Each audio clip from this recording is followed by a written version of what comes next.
You see, the darkness, it only came because we let the fathers, the monsters, we let them move. But now, all we have to do is make a breadsheet. Lucky Black Cat. Lucky Black Cat. Lucky Black Cat. That's at one Lucky Black Cat on Twitter. That's at numeral 1 LUCKYBLACKCAT. That's at one Lucky Black Cat on Twitter. Lucky Black Cat. I'm always excited about my call-outs, but I'm excited about this one for special reasons. She is a fellow leftist content creator. I've checked out a couple of her YouTube videos, and they are very fun and good. She debates herself on defunding the police. Most recently, she debates herself on electoralism and voting, or electoralism. She also has a video called Comrades, Not Competitors, which I have not watched yet, but definitely will soon, because that is my kind of title. Anybody who's been listening to this show knows that that is speaking my language. So go check that channel out at youtube.com/luckyblackcat and follow her on Twitter at numeral 1 Lucky Black Cat. So not the word 1, but the actual number 1 Lucky Black Cat on Twitter. I used to love this movie called The Cat from Outer Space when I was a kid. And I just recently learned that it was one of those weird live-action Disney movies from the 70s that people were discovering when Disney diarrheaed their whole catalog onto their new app. Like $1 Million Duck. Shout out to my friend and former coworker Greg for turning me on to $1 Million Duck. He is also on Twitter, but I don't know if he wants me spewing his username out there. I'll ask him and update you on what he says next week on this very podcast. Speaking of this podcast, you're listening to it, and it's hosted by me, Hoss Bossman, and it's called Breadsheet.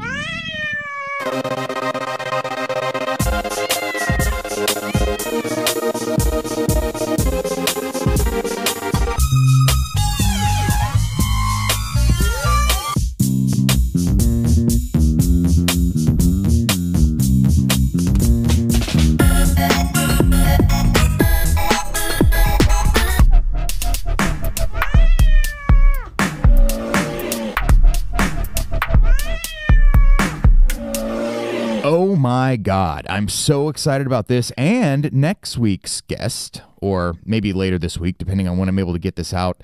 It's already late, but hoping to get it out by the end of this weekend, maybe tonight if I work hard and don't record too much of an intro here. But my guest this week, this episode and the next episode is going to be Chris Crofton, and it is Chris Crofton. It's going to be a two-parter because we talked for like over 2 hours. He is an amazing comedian, musician, singer, songwriter, poet, and Twitter follow. He is one of my favorite guests on the Daily Zeitgeist, a fantastic podcast I have referenced a few times on this show. It's how I discovered the king of AKAs, the Weird Al of the Dirty South. Eat your heart out, Cletus T. Judd. One Mr. Christy Yamaguchi Main, who also happens to have supplied me with the pun used in this episode's title, and who also happens to have been the very first guest here on Breadsheet. He's on episodes 1 and 3, I believe. And he'll definitely be back in the not-too-distant future. Anyway, Chris Crofton rules. He is one of the best Twitter follows there is at The Crofton Show. That's at TheCroftonShow at The Crofton Show. Also at Chris_Crofton on Instagram. So The Crofton Show on Twitter, Chris_Crofton on Instagram. He does this thing where he tweets or Instagrams that the poetry window is open. Then you just give him a topic and he will write you an awesome poem.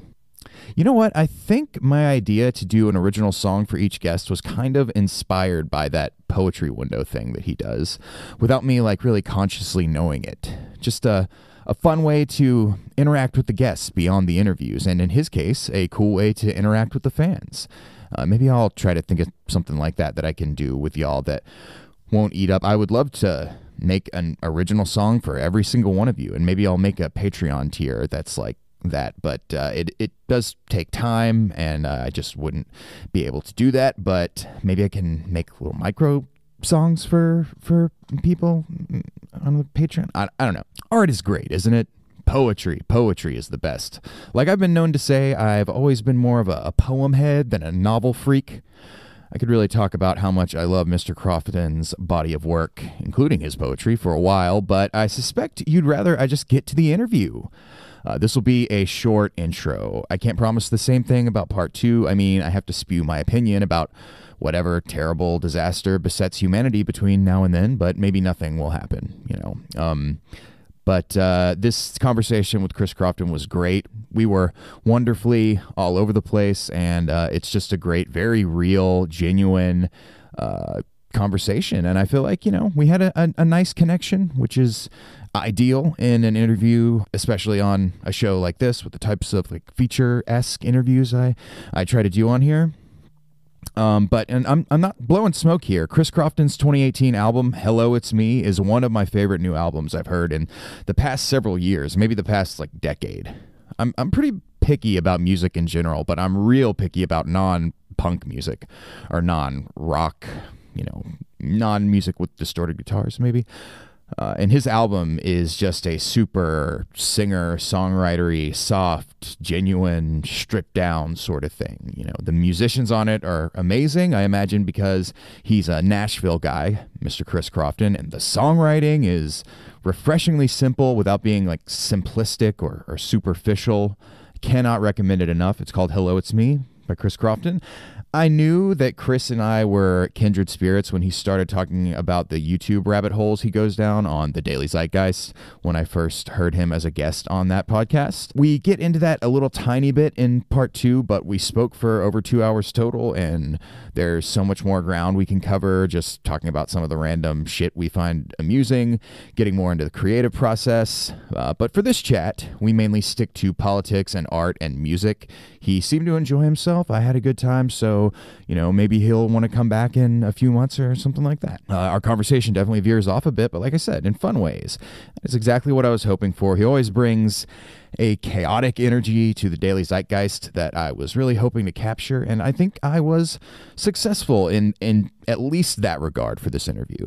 So I think y'all are really going to enjoy this. One tiny thing before we start the interview, I want to get some of these online leftists together to talk it out. Like I have been complaining about on the show, it's really bothering me seeing a lot of infighting on the left, and I don't know if anybody knows how I can, like, you know, moderate a debate or a discussion between some leftists. Hey, just come on Breadsheet and I'll do that. See if we can heal the divide, because we're not super large in number, and we need to have solidarity. And I just feel like we're going to be a multiple choice answer on some kid's history test. I guess that's kind of a neutral assertion, but our infighting is going to be the correct answer choice on a history test in the future about like why America was purchased by the Pepsi-Cola company and, you know, became a fascist state of Pepsi.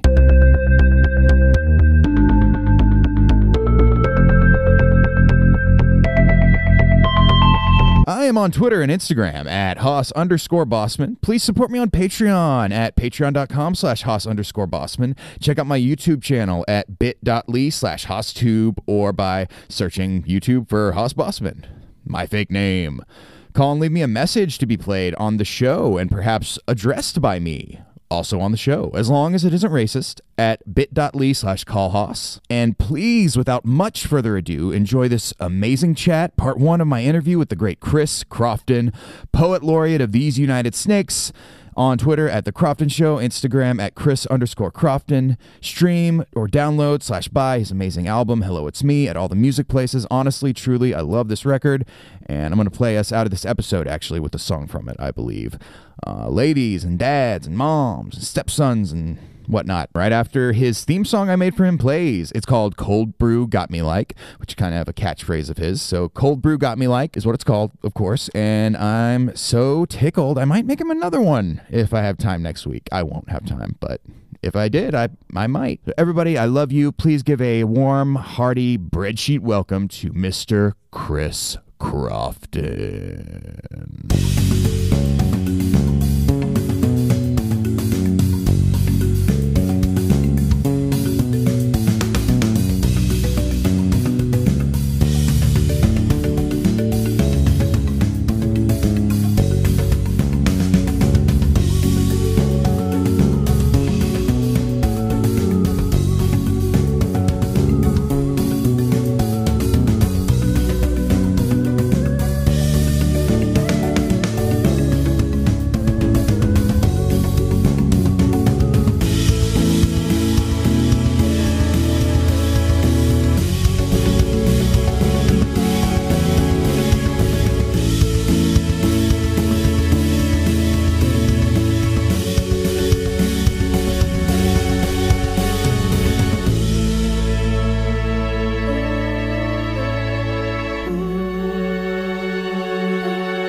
Hey, man. So, are you recording already?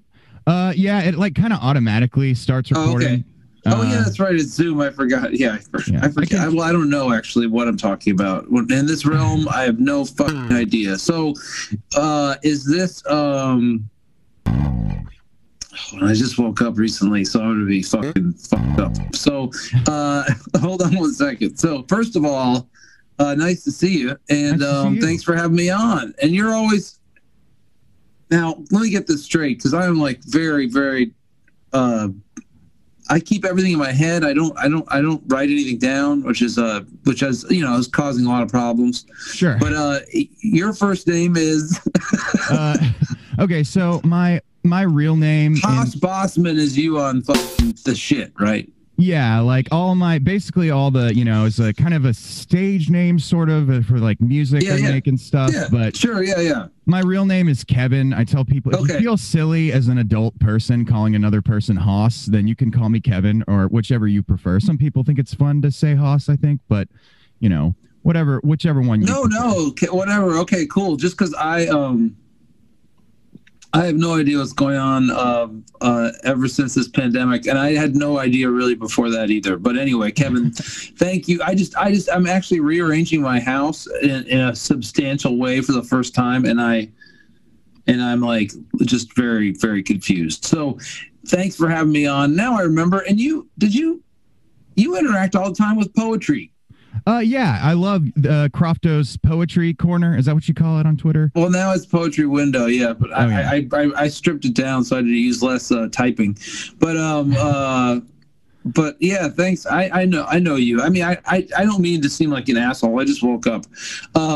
So I know who you are. I'm glad you asked me, and I'm ready to go whenever you want. Yeah, no, I mean, you interact with a lot of people on Twitter, and I'm a big fan of like the style of poetry that you do on there, the sort of, minimalistic, sort of an E.E. Cummings sort of thing with like the way you break up the lines and stuff. I really enjoy that stuff. I used to do, we can talk about it if you want. Sure, go ahead. Yeah. I mean, are you doing the show now? We're recording right now, and basically we're not like live or anything like that. And we can go as long or as short as you want. So yeah, you can, I'll just consider it started then. And then, are you going to do an introduction, or are you going to do that later? Well, yeah, I'll probably just record an intro later here in my makeshift studio. But and I have a few things that I kind of think might send us off in various directions. But let's just go ahead and start by, since I already brought it up, talking about your poetry, and then I'll kind of save some of those, I think, things that might send us in different directions for like later on. Oh, yeah, sure. So, yeah, the poetry is, I think Charles Bukowski had a big effect on me in a lot of different ways. Like, I was looking for a father figure, and I was kind of open to, I'd already adopted, Prince and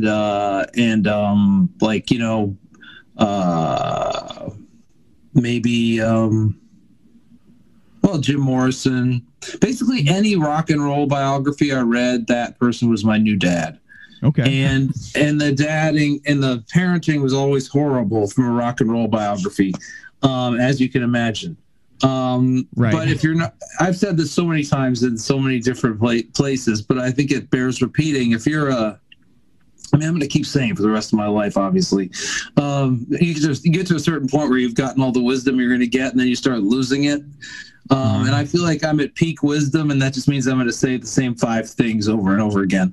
One of them is, if you're not going to be a father that interacts with your kid, or, like tells the kid anything about life, your kid's going to look somewhere else.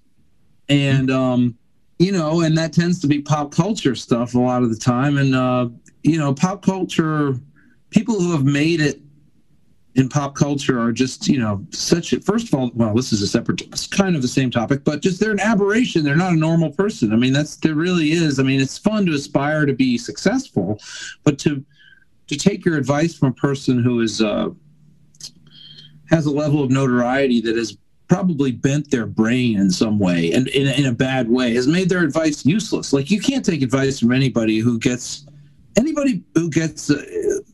reached a point where they get attention on that level is going to give you bad advice. So, but Charles Bukowski, whatever, he's a great writer.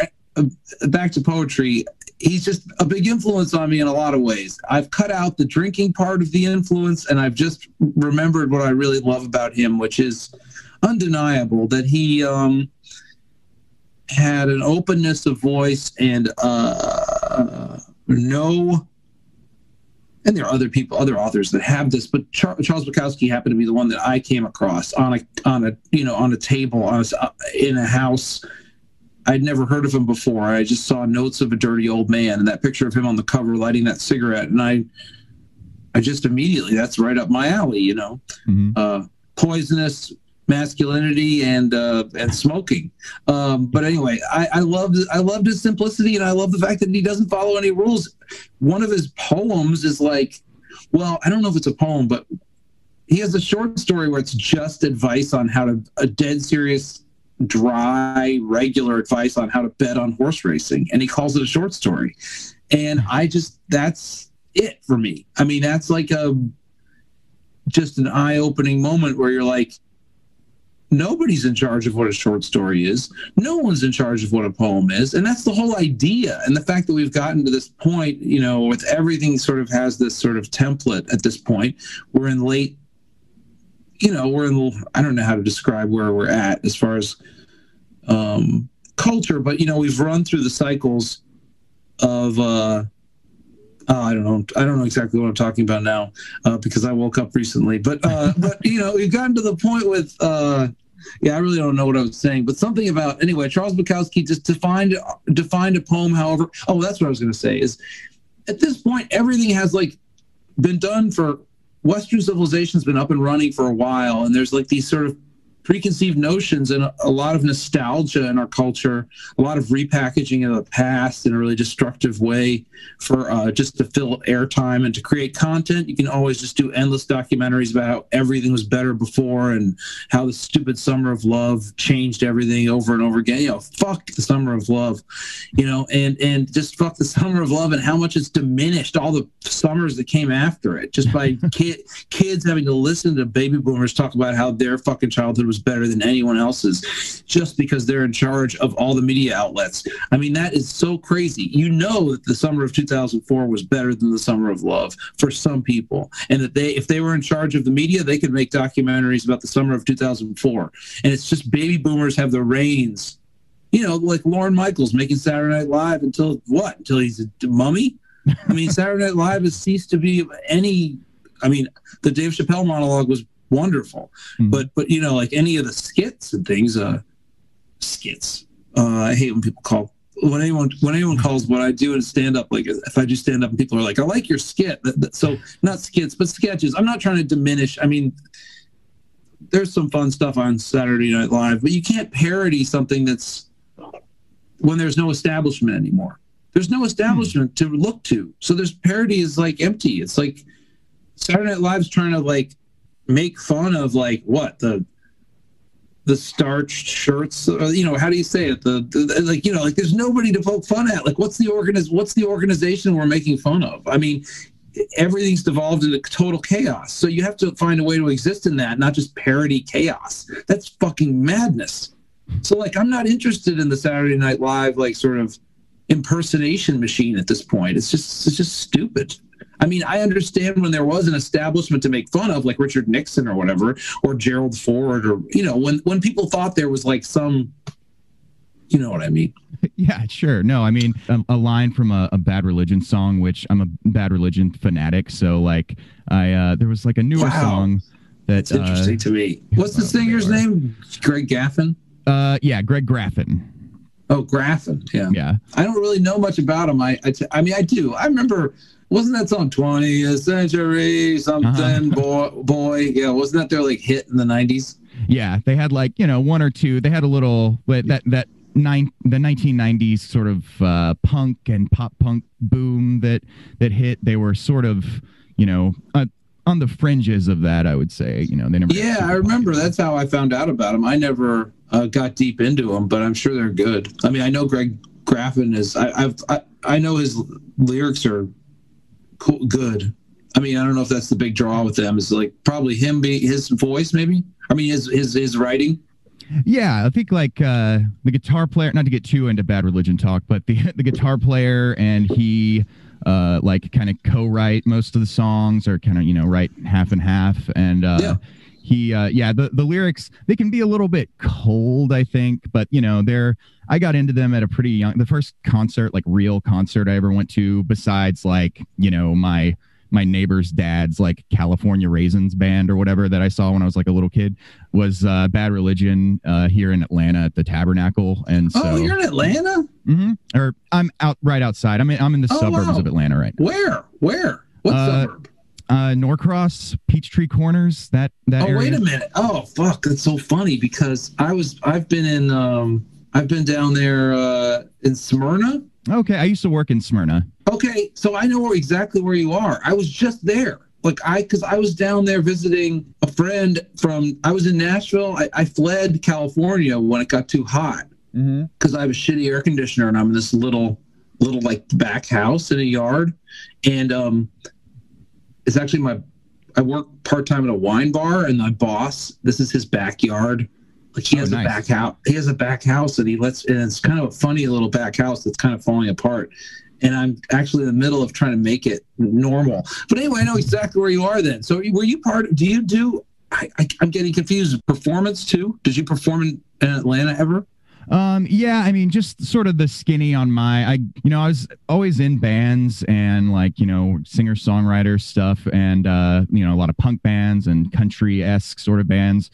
And then wound up the Atlanta area. You know, I've played a lot of shows around here, but I don't really have like Athens is really, you know, I'd like to wind up there again eventually. But that's, you know, really where I kind of have most connection to the music scene, I guess, which I know I saw you posting on Twitter that you were like in Athens. Is that what you were talking about on that trip? Yeah, I was in Athens. I love Athens. Well, my record label's in Athens. It's called Arrowhawk Records, and it's run by Alyssa DeHaze, who is, I think, whatever, she's based in Athens, and she's I think best known for she's a PR person for very many great organizations from, I mean, she does everything from like the Smithsonian Folkways to like Adult Swim stuff. She's just great. And she saved my ass as far as like, she gave me a whole new life through releasing my record. I mean, she got me so I'm like, you know, I write poetry. That's a recent development. I mean, the long story of poetry is I took a poetry class in college. That's a fucking hilarious story. So I'll get back to that in 1 second. Mm-hmm. But I played music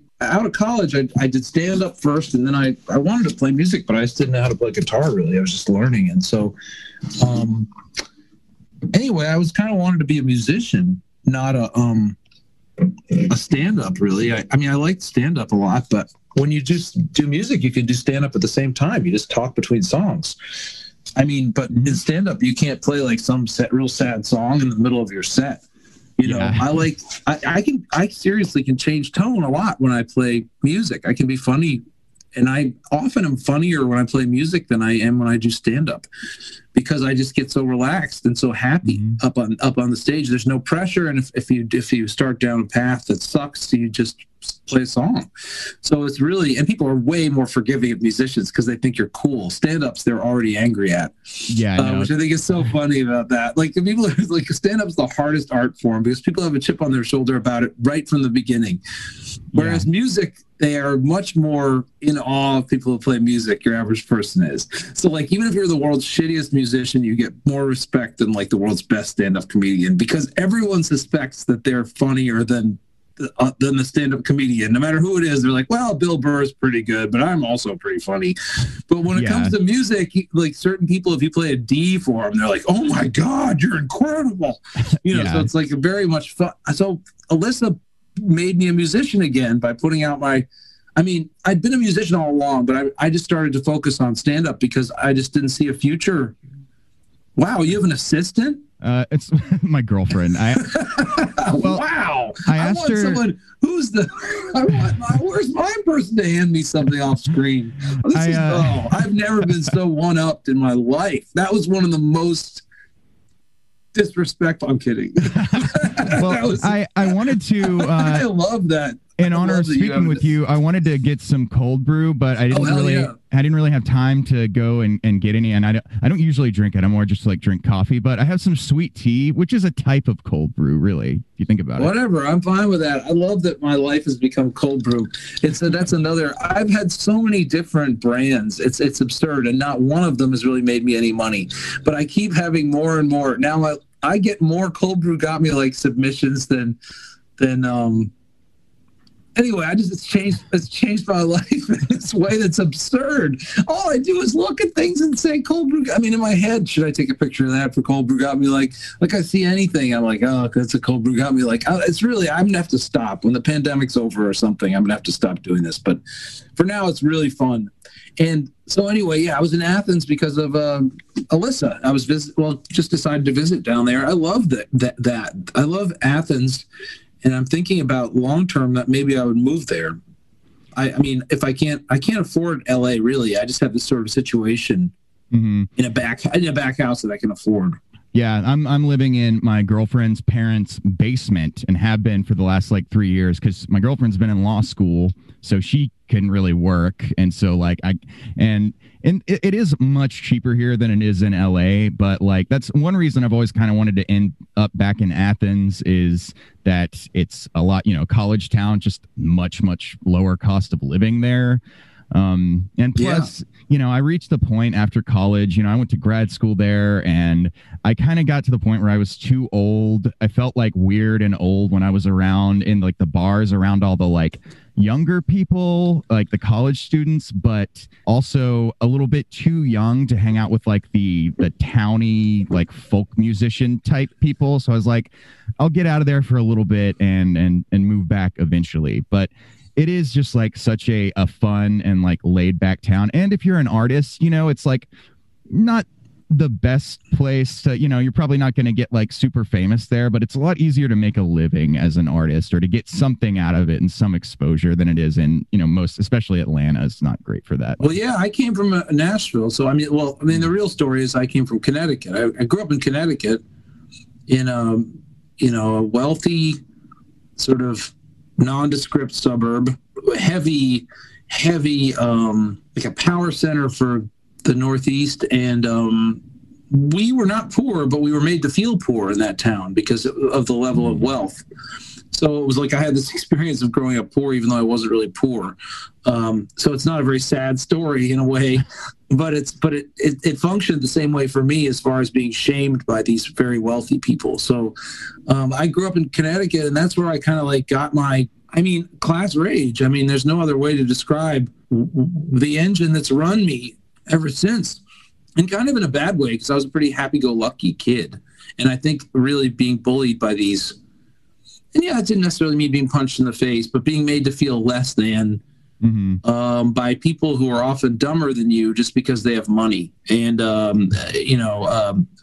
it's pretty rough to take shit from people who are stupid.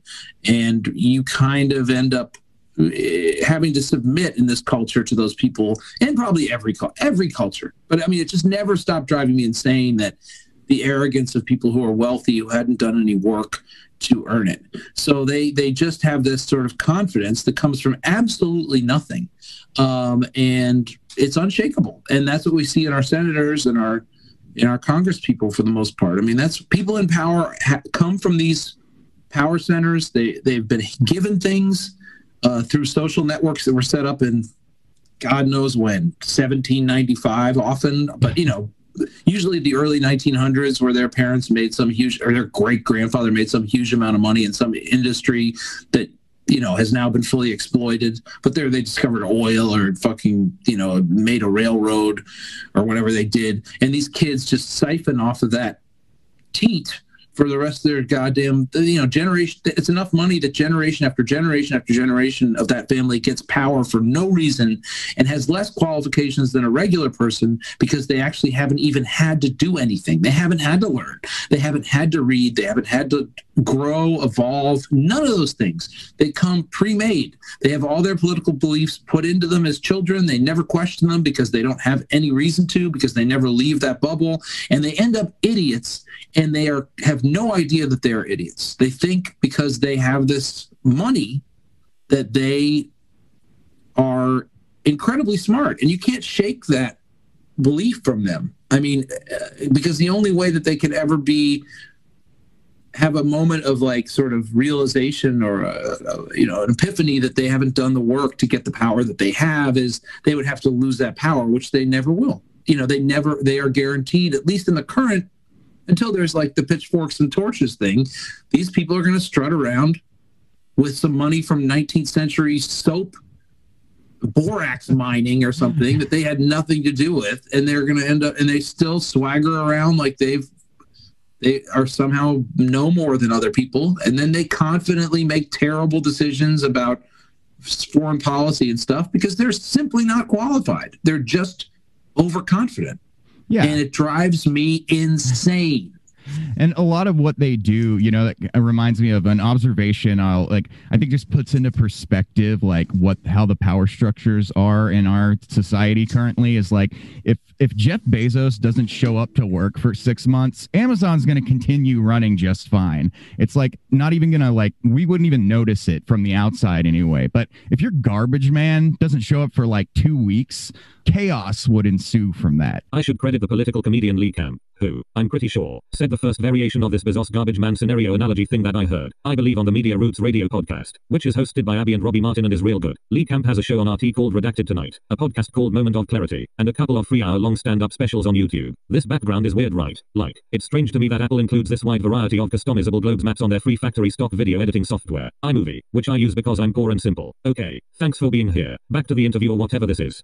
And I mean, I think that's one thing, that I center, leftist politics, growing up in a fairly working class family and seeing my, how hard my dad and a lot of the people I grew up around worked and how little they had to show for it, just sort of showing people. And I think a lot of people, including some Trump supporter types, can understand that, noticing that the people who work the hardest in our society are the people who have the least. And the people who seem to not really do much of anything are the people who have the most. It just doesn't make any sense to me. Right. Because they have the resources to hire people at low wages. I mean, the answer to that, I'm sure. The answer is that these people have farmed out all the labor. I mean, the people at the heart of these things have some very specific skill set that has nothing to do with day to day. They wouldn't know how to operate a garbage can. They wouldn't know how to operate a garbage truck. They don't know how to do anything. They know how to manage, and they know how to. I mean, I'm not saying that Elon Musk or whatever doesn't know how to do math or whatever the fuck he does, but I don't care. He's putting it to use for absurd things. I don't care about fucking cars, and I don't care about rockets. I care about the fact that, that people have no food. I'm being a realist. That sounds stupid to say. I don't mean that in a cartoonish liberal way, but the fact is let's get to the rockets after we fucking cure cancer. I don't fucking care about your fucking fancy cars that cost $100,000. Cars. Let's get beyond cars. How about that, smart guy? Stop making cars so we can tear up these goddamn paved roads and like get back to some semblance of reality. I mean, I've said this before, like, I mean, I've written about it, but just this idea that the fact that we fucking developed motor cars and paved the whole earth and ruined it is just an example of how short-sighted and how ultimately fucked we are. And the fact that our geniuses are still making cars, even though cars have ruined the world, completely ruined it. Like, and like our greatest genius is some guy who's like sending cars into space. I mean, fuck that guy. You know what I mean? Like, it's like, we have to learn to question what a genius is too. Like, is a genius the person who creates a social network that ruins the world because they thought it was going to help? Like, oh, it's going to bring people together. Oh, wait, oops, no, it's not. It's going to destroy the whole earth. Oh, well, my bad. I'm still a genius, though. I mean, the people who are doing these fantastical things have left the real world behind. And the people living in their campers and the people who are living in, people are on fucking giant ego trips. Like, it's great, Jeff Bezos. We can all get a fucking clock radio in 5 seconds now for a nickel. Oh, I got a clock radio delivered to my house in 5 seconds, and it cost me 1 cent because, like, but that has nothing to do with anything. And we reward that guy. What we need to do, what we need to be doing, Kevin, is we need to be fucking working on not having cars, not sending, you know, like, and like tearing up all these roads. I want these roads gone. I want these roads gone. I want grass back where they are. And then we travel by bicycle, or we travel by just, you know, just the idea that like, you know, like Elon Musk is killing it. Just that whole thing just makes me want to fucking die. I mean, because it's just all, you know, when people say that, they're like, oh, Elon Musk, man, he's fucking cool. Fuck you. He has the most annoying, like, fans. I know I saw, like, some YouTube channel that these, like, guys, I think it was, like, on the Nerdist network or something, that these two guys were, like, doing this thing called Musk Watch. And they were just like, they did have like a disclaimer at the beginning that was like, okay, we don't like worship Elon Musk or whatever. And then they just went on to talk about how like he's this huge genius, when if you actually know, I know most of what I know about his like background, his personal life is from like, probably, you know, they've talked about it a bit on like Daily Zeitgeist, but also on that Behind the Bastards, which I think you've been a guest on before, right? I have, yeah. I did one episode of that with what's his name, Robert Evans. Yeah. I know they have he did an episode about Elon Musk, and or a couple of episodes about him maybe, and you know, he's done about Mark Zuckerberg and stuff too. But apparently, you know, Elon Musk, like his family, you know, was wealthy from the beginning, which is another one of those, like, you know, just American myths that we have, that like these people, of course, because he's confident. You can tell when people don't have any money because they're not confident, and they're right. They shouldn't be confident because they're not safe. And the reason why Elon Musk is such a fucking overconfident dickhead is because he feels safe. It's clear. Anyway, go ahead. Yeah. Well, I mean, that, and basically just like seems like, well, first of all, his family, you know, he's South African, and just the timing is a little weird. Like his family had an emerald mine, and that's where they got their fortune. And then strangely, right after apartheid ended, they left South Africa and have never returned. So you know, I wonder if they're like afraid of the reprisal for maybe some of the like crimes against humanity and you know, allegedly. I'm somewhat, I don't want to defame Elon Musk. I know he likes to sue people who talk shit about him. So I'm just saying, you know, it's just a little weird. That is Elon Musk would ever hear that. Yeah, Elon Musk, wonder what he's listening to. He's definitely not listening to podcasts. He's listening to like, I mean, he's already, because he doesn't need to find anything out because he's already been validated as the world's biggest genius. So he just has to like kick back and listen to like Migos or whatever, you know, run the Jewels. I don't know what they listen to, but they listen to, you know, modern shit. He probably listens to Lana Del Rey, and he's like, this is the greatest record ever made, because he doesn't know anything about records. He's like, I'm going to build. They're probably too far left, too political. Yeah, you're right. You're right. I have no idea what I'm talking about. Also, when it comes to music after, you know, 1998. For a musician, I have pretty narrow knowledge as well, just because I have a little bit of a one-track mind, I think, and I've just, you know, when I find a band I love, I listen to nothing but them for like 6 months at a time. Oh, yeah, me too. You know. For the whole 90s, I basically listened to Fugazi, The Wedding Present, and the Jesus Lizard, and that was all Oh, hell yeah.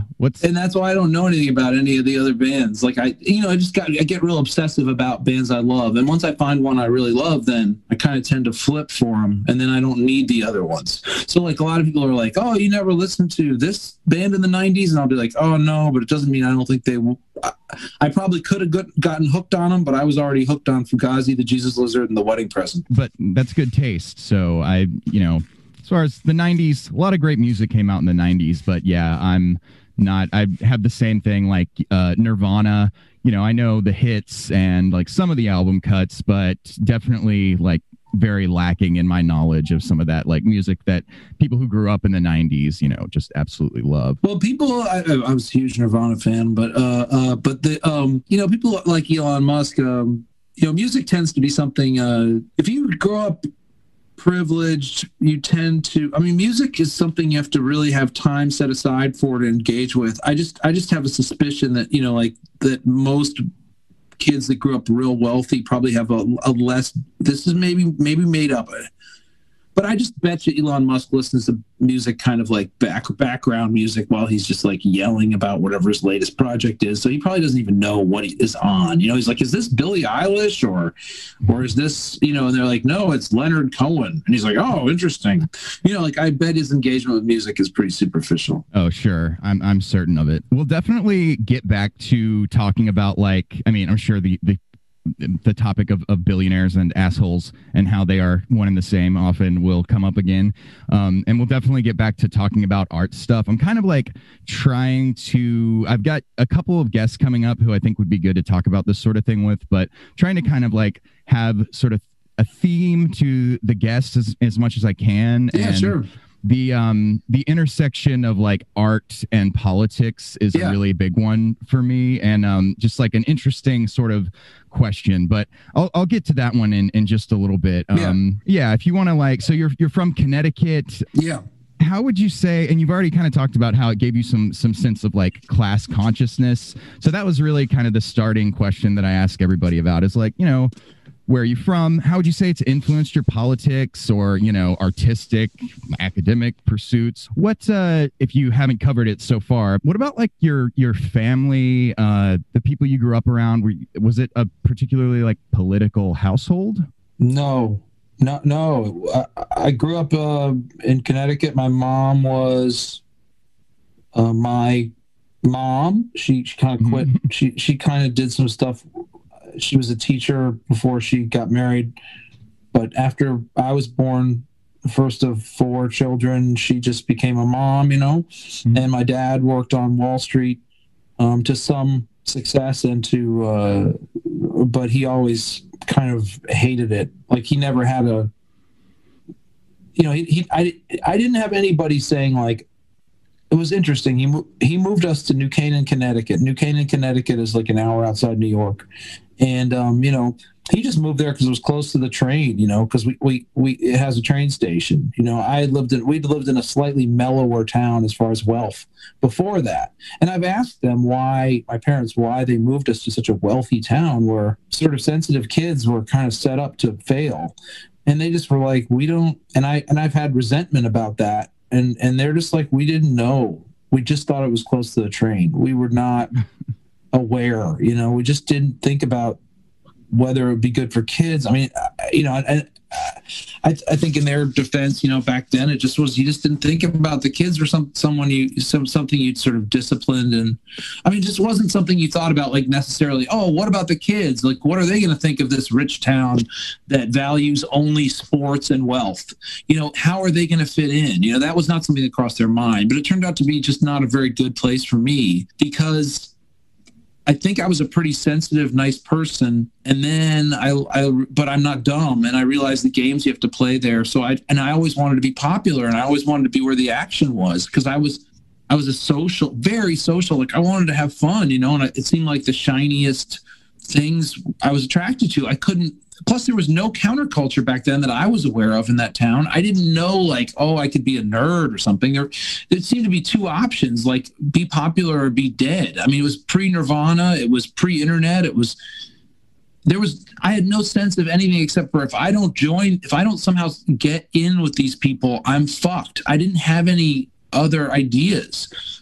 So I kind of just became this whole different person. I became this like, I mean, I did what jocks found entertaining, and ultimately I started drinking, which was the thing that jocks found the most entertaining about me, was that I was good at drinking and that I was fun when I drank. And so my whole life changed because of where I lived, because it was like, back then it was a cultural blockade. I really thought that was the whole world. So I was like, I guess I have to change my whole personality or else I'm going to lose in life. Because I can't be, I can't be just like this nice guy, because when I was a nice guy, I got called, I don't want to say the word, but, I got called faggot, basically. I mean, I if that makes you uncomfortable, you can cut it out or whatever. But that was something I was called on a regular basis, And I think it'd be better if you didn't cut it out, because, I mean, I think there's a lot of people who had experience with that word if they grew up at a certain time. And it didn't mean necessarily anything specific about sexuality. It just meant you are suspicious to me. You are overly sensitive. You are a thinker. You seem more, all these things that, so as soon as my personality started just getting branded faggot, which I didn't even know what it meant when I was first called it. And it didn't mean, it just was a bully term that's still used now, just to mean, in that kind of wealthy culture, anybody who's introspective is considered weak. And it's just simple competition for whoever looks less worried gets the girl, and that, at least in the masculine model of that kind of area. It's like, because everyone's basically safe anyway. So if you concern yourself with anything, I mean, I get it. Like, I get why, and it goes for women too. I mean, if you were a woman, the less you gave a shit, the more powerful you seemed. And that's still sort of true, but it's really heightened it when people have a lot of money, because, I don't know, the games that people play once they feel completely secure are very dark and weird. Anyway, so I grew up, like, I changed my whole personality basically into this like drunken clown person, so I could fit in with these people. And I actually had some success, but then I realized that I was not myself anymore. So I've been like in this process gradually of trying to get back to my regular self. And it turns out quitting drinking was the biggest piece of that, because I started drinking when I was 13. So I really, really didn't re-engage with my young self until 8 years ago. And I was already 50, I wasn't 50, but I was 42, and it's a very interesting time to find out that, I mean, it's not like I wasn't aware that there was a lot of masquerading going on. And I also was an alcoholic. So when I started playing music, I made that part of my persona, because I just figured I was stuck with it because I couldn't stop drinking. So I was like, I'm just going to be, I was Chris Crofton, the alcohol stunt man, when I first started playing. And then my band became the alcohol stunt band once I had a band. But did I want that? I mean, it's kind of funny, but I didn't think I had a way out of that. I was drinking so much that I just figured I would make lemons out of lemonade. I would make lemonade out of lemons, basically. Like, oh, well, if I'm stuck drinking, I might as well celebrate it. I think that happens with like people who are uncomfortable with their surroundings, and people who sort of have that sense of, I relate to a lot of what you're saying with the feeling like I was too sensitive. And by the time when I was, I was in high school in like the early 2000s, and it was still like, gay was a synonym for lame or weird or whatever. And, I got called that, slur for gay people, various slurs for gay people all the time. So like, basically, I just sort of like leaned into it, being like a weirdo. And fortunately I had like some friends who were, also, but as I, got older. Yeah, I wish I'd had that awareness. There was no weirdo culture that I knew of, because back then there was just no way to find out what was going on beyond your suburb. It's hard to say, but there was like much more of a tribal situation where if you were in this tribe and that was what they valued, then you just didn't know that there were any other values on the earth. So you just figured you had to work within them. So yeah, I don't know if I would have been comfortable, because I still am drawn to, I don't know how to describe it, but I don't know if I would have been comfortable being a weirdo. You know what I mean? Like, I always wanted to be popular, and there's a lot of reasons for that from the way I grew up.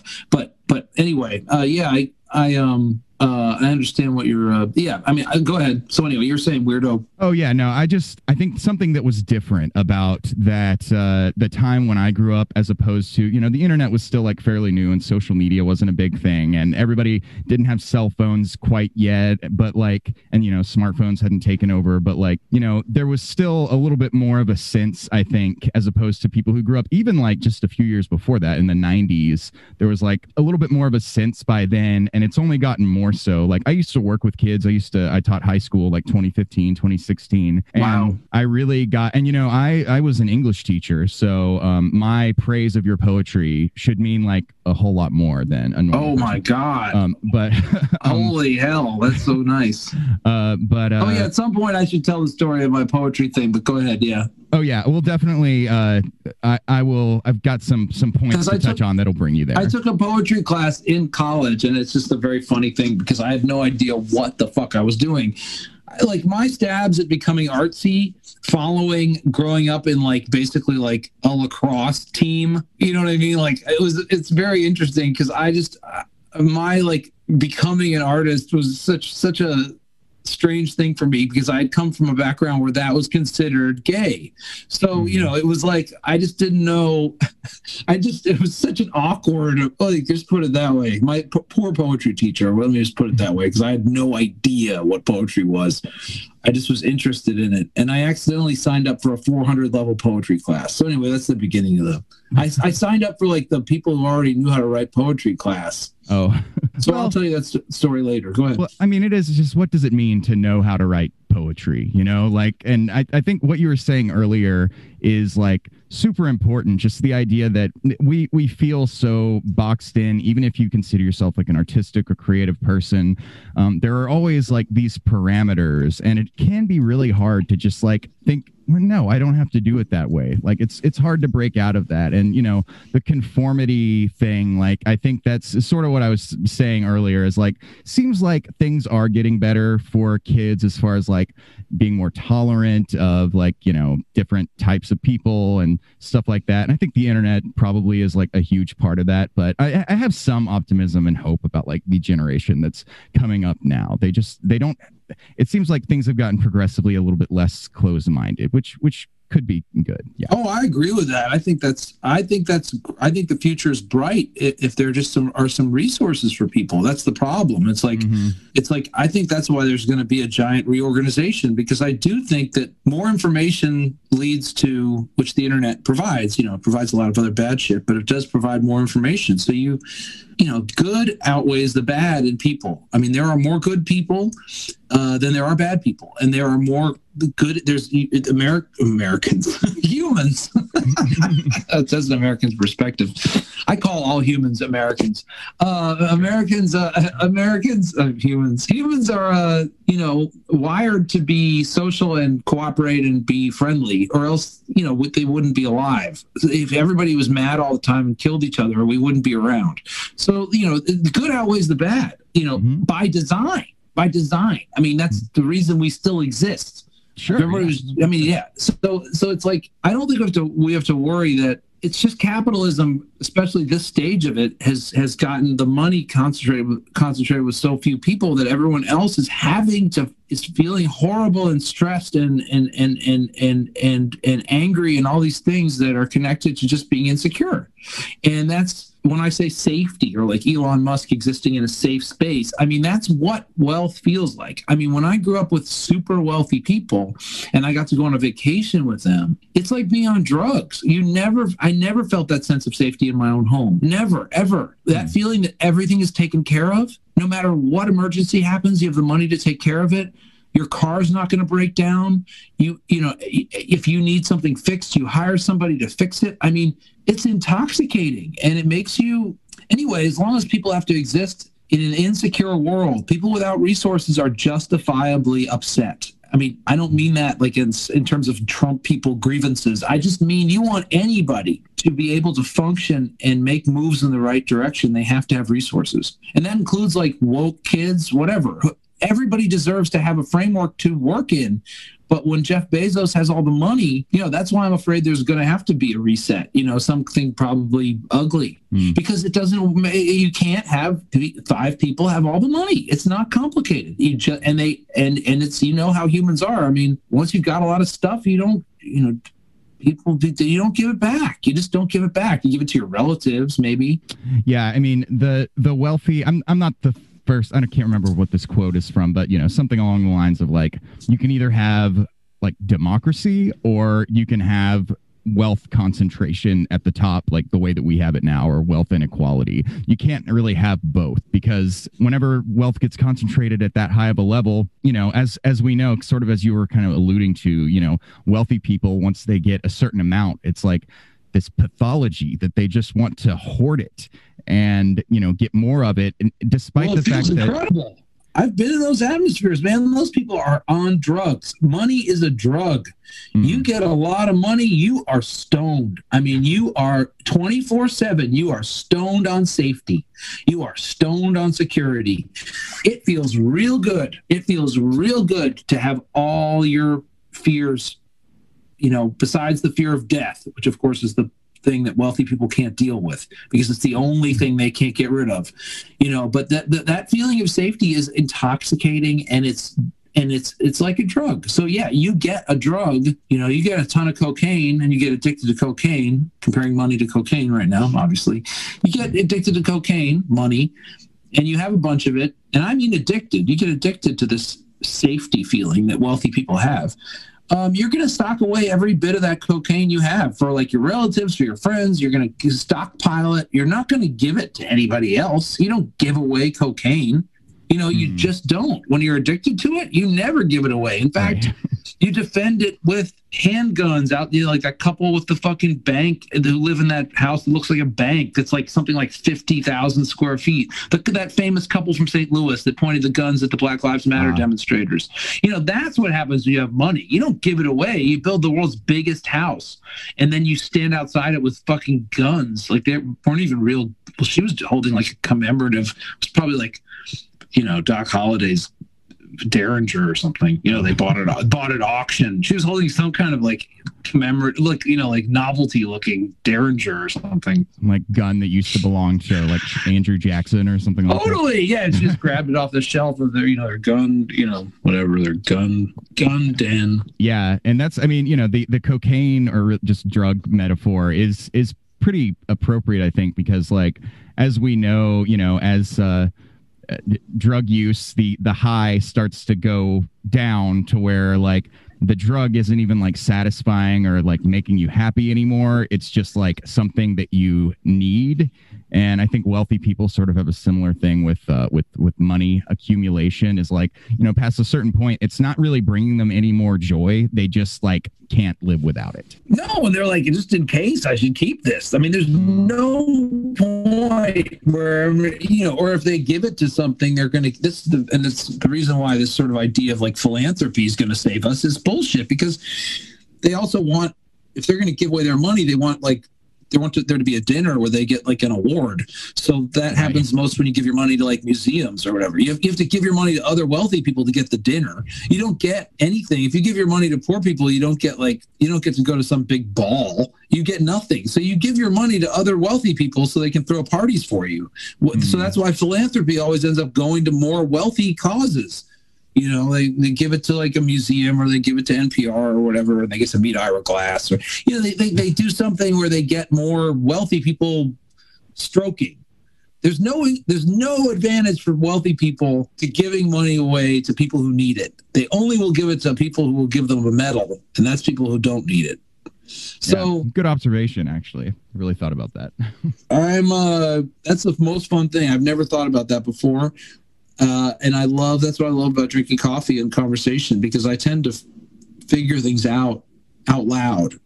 And my stand-up comedy has always been like that too, which has been, for my stand-up comedy has been not necessarily great for my career, because I need at least a half an hour to have a good set, and that's not always, you know what I mean? Like it's really, I can move to LA to make it big. And then I found out, oh no, I have to I have to do it in 5 minutes. Like in Nashville, they let me have an hour and a half. You know, I was already known in Nashville because I was doing stand-up at a time in Nashville when there just weren't very many people doing it. So I got all this. Plus, I had a band that was popular, so I could just get on stage and be like, what I did was I booked venues as if it was the band, and then I just was the band. So I'd have an hour, you know. Mm-hmm.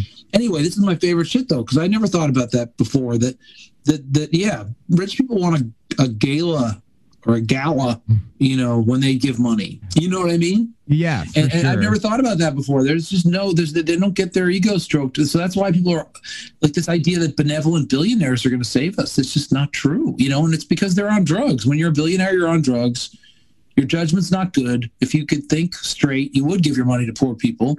But you get in these crazy bubbles full of people you become like a rock star when you're a billionaire, except you haven't done anything to earn it. So you're like, I mean, you have no depth. Mm-hmm. Rock stars at least had to write songs. You just figured out how to like exploit labor. That's not like a fun, you know, like Jeff Bezos, genius, hire a workforce that you don't give a shit about. And if you can block out their suffering enough, then you get $1 trillion. Like that's not a skill that leads to, you know, compassionate philanthropy. It leads to, you know, I want to get, my God, how did this happen? How did I get $1 trillion for figuring out how to exploit labor? Like, you know what I mean? Like they don't even feel like they deserve it. So there's a whole other thing where they end up with this mental cases that need praise all the time. Because do you think Jeff Bezos has any self-esteem that would be able, if he's got to be neurotic?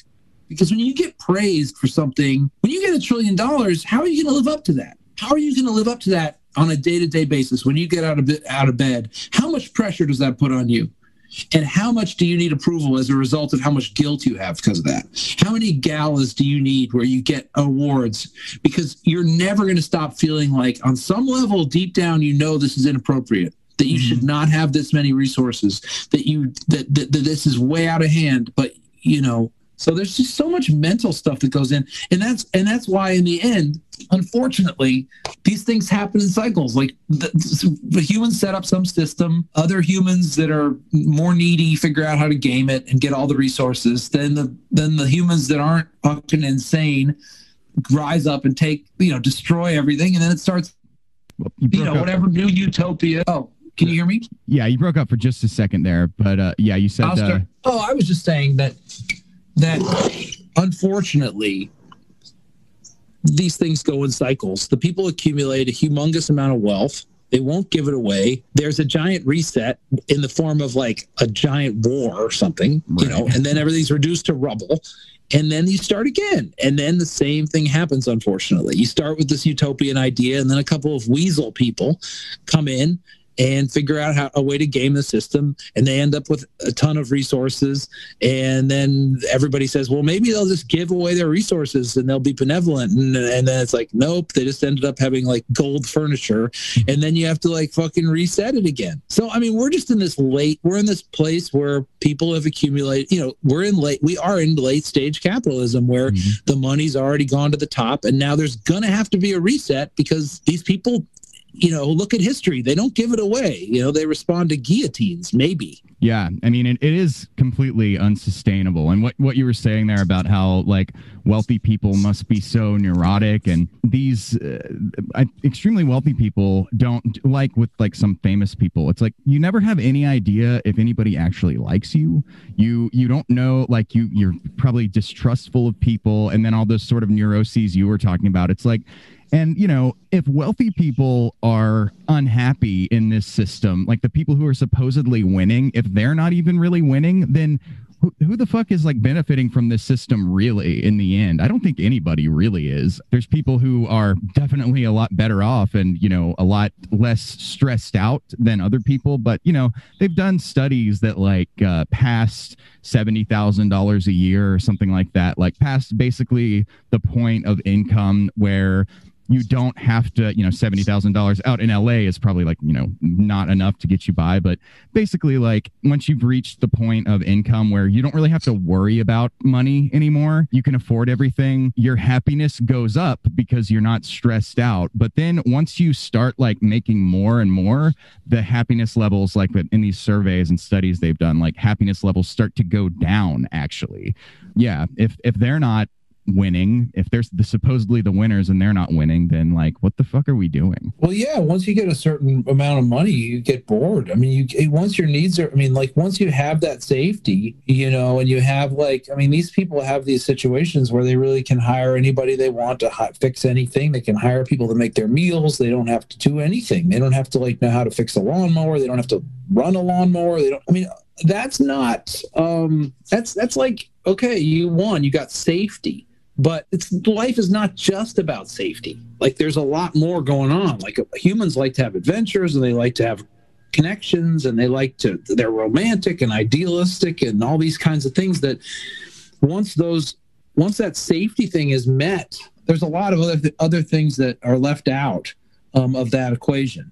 It's kind of feeble-minded to go after that safety thing on such a big level because you know you're ultimately going to die. So it's like you can build this castle, you can have all these resources, but ultimately it's not a very smart way to go through life. It's a very kind of sort of an immature vision of how to live, you know, because if you were mature at all, you would realize that just having a ton of money is not going to like, it's just, if you think about it for 5 seconds, you realize that having all your needs met, having the ability to not have to do anything is not really going to be very fun.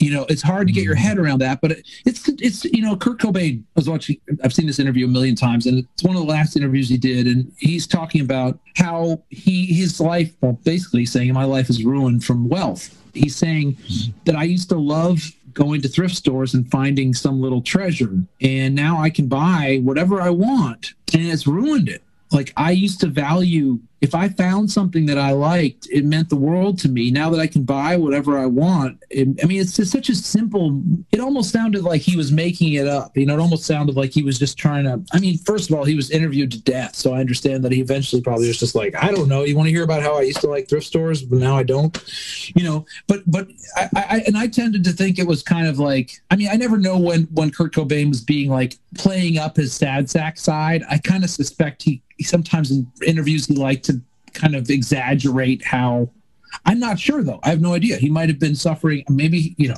he might have been suffering, he probably was suffering more than I realized. You know, it's just hard to tell in artist interviews because a lot of times they're just tired of answering questions and they're kind of making shit up.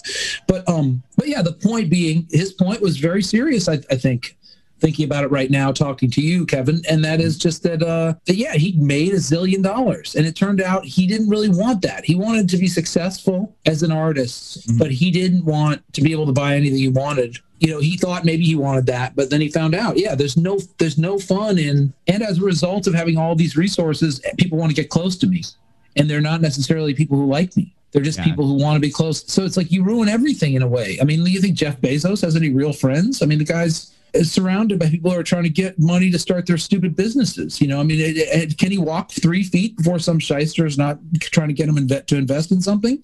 No. Does he even believe in the relationship he has with a romantic relationships? I mean, it's just it's a recipe for. So anyway, you need resources. Obviously, you have to have food and stuff and a house. But beyond that, you're really just venturing into territory that reveals that you are really pretty immature. So that's why I feel like ultimately you're watching, you know, cure cancer and then build rockets. I mean, it's so stupid. It's just. I don't mean that. I understand. I'm about to say, God, cold brew got me. Like I was about to talk about how I understand the need for space exploration. Well, I mean, that's when you know a conversation's wide ranging. Anyway, I'm going to dial it back. I think you get the idea. Yeah, no, I think space exploration is really awesome. And that's my favorite thing I've ever arrived at on a podcast. What is your opinion, Kevin, of space exploration? That's what I really wanted to get down to. How do we balance that with, anyway? Oh, I mean, I do think that stuff is fun. And, you know, I wish that we were at a point, like you were saying earlier, you know, where we could worry more or like, you know, be more concerned about those like, you know, spirit of exploration type things that are like, you know, just doing, you know, that's one reason, you know, people joke about like fully automated luxury communism. But I think that is like one of the main goals of instituting a more socialistic society where the resources are shared more equitably and in a more like rational way, so that they were, back in the day, they used to watch these documentaries about the future that were saying, like, in the future, the main concern is going to be finding things to entertain you, and you'll only have to work 15 hours a week and this kind of thing. And like, that's sort of what I want, is to get to a world, or at least, try to start moving toward a world where people can concern themselves with things that don't have to necessarily generate money. Like, they can just, be really into philosophy, just learning stuff, or, not doing anything, as, so few people sort of had the luxury of not doing anything for any period of time right now. But the space exploration thing, I think there may be space for that, but as of right now, it just seems like we're way too out of balance to. No, you got to cancel. You got to cancel the space program at this point. I mean, that's my feeling, at least for a while, until we get some money in some people's pockets. And then you can have some space exploration. But of course, now that the money's all concentrated with a couple of rich people, they're the ones running the space program anyway. Like, it's not even the. I've heard something before, like the NASA actually only takes up like less than 1% of the U.S. budget. Yeah. Whereas, like, the military, which, I mean, that's a whole other thing, but that takes up, I think, over half of the budget. And, it's like something at $800 billion a year or something like that. And it's like, yeah, most of that money is just completely wasted. And, the Space Force thing, which I know a lot of people made fun of that, but all that was just an expansion of the military, and which is like the last thing we need right now when we have people fucking digging through the garbage for food. And I mean, it's I think that the people with the resources are, of course, interested in, as the world gets more and more fucked up, because they have all the resources, they're going to look for another place to live. They're going to look for new horizons where they can be safe. It's all about safety to them. I'm sure they are working feverishly on a way to never die too. I mean, oh yeah, these people are idiots. That's my ultimate feeling about them. That's the thing. It's like, I mean, really, there is, like, the joy in life is scaling it back and having friends. And I mean, these are things I had to learn, though. I mean, thank God I got sober. Thank God I met the people I met who gave me the perspectives that helped me grow. I mean, like, if I'd stayed in my bubble, I thought I was a Republican when I grew up. Really? I was raised by the Catholic Church to believe that homosexuality was wrong. I mean, these are things I had to find out were incorrect, and that was by leaving the wealthy community. But I have friends who stayed, and they never grew because they never heard a different perspective. You have to, I don't even know. I just mean that. I don't even know what I was saying. I kind of got lost. Well, I mean, I know what you mean. You never really know if wealthy people, they don't know if they're actually making connections with other human beings, which is just such a crucial part of being like an animal that has evolved to be social, like fundamentally. And so that would drive you insane. Yeah, if you didn't even know the people you were socializing with were really your friends. I mean, that's kind of undermines your feeling of safety. So you have this like sort of safety on one hand, and then this complete lack of safety on the other. But because everyone around you would stab you or take your wallet the minute you died. But yeah, it's like, luckily I went through some weird situations, or I don't know how to say it, but I bounced around I met different types of people. Like, wealthy people tend to stay, and I don't mean to, I hate the expression, just wealthy people People who hoard resources. Let's put it that way. People who hoard resources and who are addicted to, who are materialistic, just aren't very good at learning.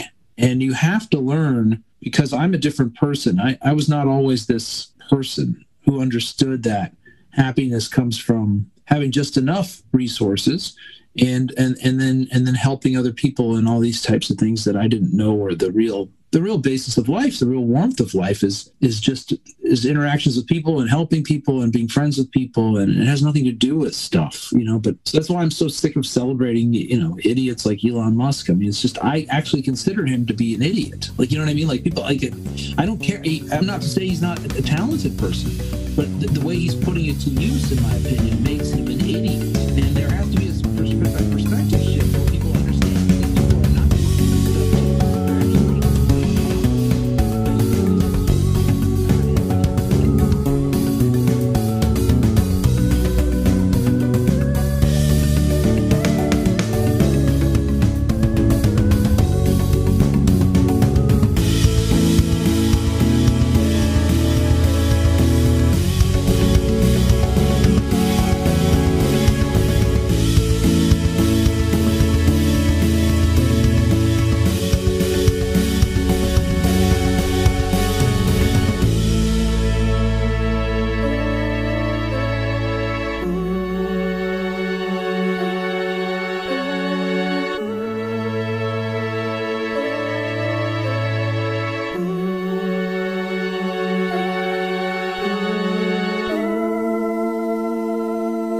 All right, thank you so much for joining me for part 1 of my chat with Chris Crofton. I hope you enjoyed that, and I don't see really how you couldn't have. He is just a delight, is he not? Please join me either next week or later on this week. I'm trying to get back on my Thursday night, Friday morning schedule. This episode should have come out like maybe on a Sunday night, Saturday night, maybe a Friday night. I'm recording it on Friday night after I've gotten a lot of the harder stuff out of the way. Anyway, I love you all. Remember to follow me on Twitter and Instagram at Hoss_Bossman, patreon.com/Hoss_Bossman. Always a great way to support the show. YouTube channel, bit.ly/HossTube. Call and leave me a message at bit.ly/callHoss.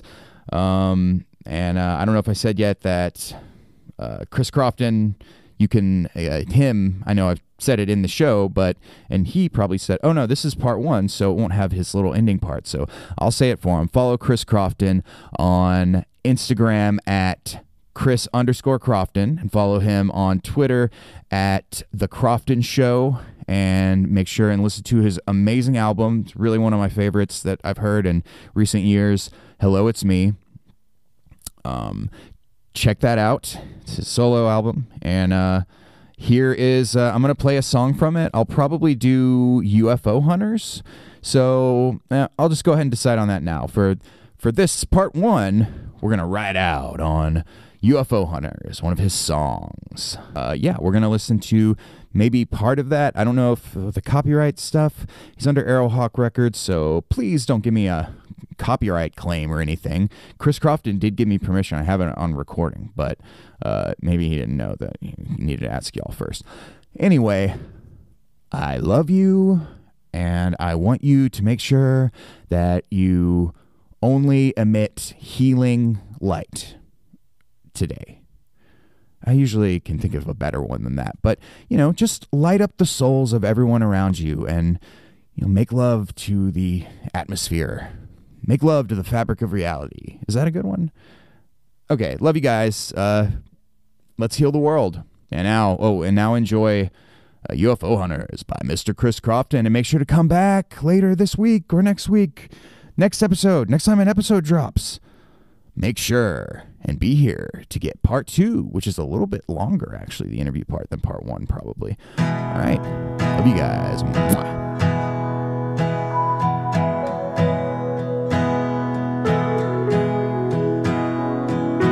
UFO hunters out looking for UFOs. UFO hunters out looking for UFOs. Me in my room, thinking of you all alone. Me in my room, thinking of you on my own. They're searching the sky. I'm staring at my phone. UFO hunters out looking for